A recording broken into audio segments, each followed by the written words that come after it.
की पंचमी कौन सी तिथि? पंचमी।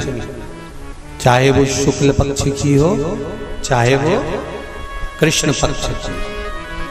श्रावण महीने की पंचमी के दिन शंकर भगवान पर जिस जिस परिवार के व्यक्ति का कांवड़ जल हमने बताया है आपको, जरूरी नहीं है कि डंडा बांधकर 2 कावड़ के जल के लोटे लेकर जाओ, आप अपने हाथ में भी 2 पात्र लेकर जा सकते हैं।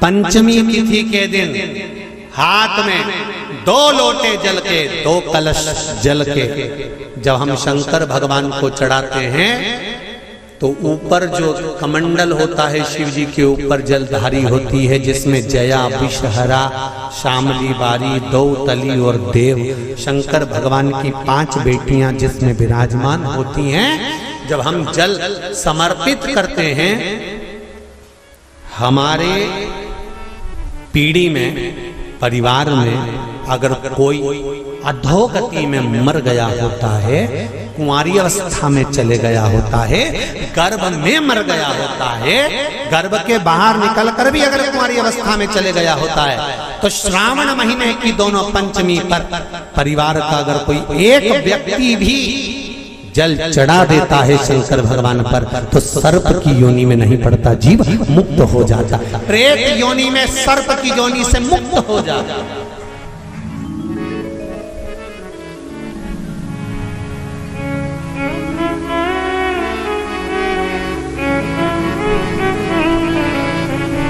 महाराज, हमारे यहाँ सांपों की पूजन कौन से दिन होती है, कौन सी तिथि में करते हैं? जम के बोलो जरा। नाग पंचमी। नाग पंचमी का मतलब क्या है?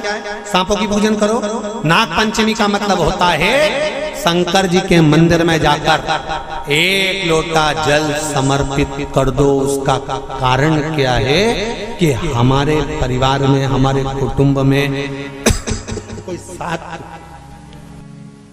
कुटुंब में, परिवार में कोई 7 पीढ़ी के अंतर्गत भी अगर कोई जीव तड़प रहा होता है, पड़ा हुआ होता है, उसकी मुक्ति नहीं होती है, तो पंचमी का चढ़ा हुआ जल उस जीव को प्राप्त हो जाता है और वो जीव तर जाता है, उसका फिर जन्म नहीं होता, वो तर,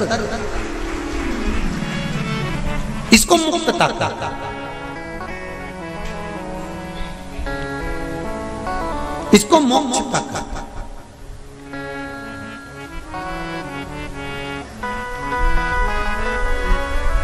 ये मोक्ष, इसी को कहेंगे कि ये मुक्ति।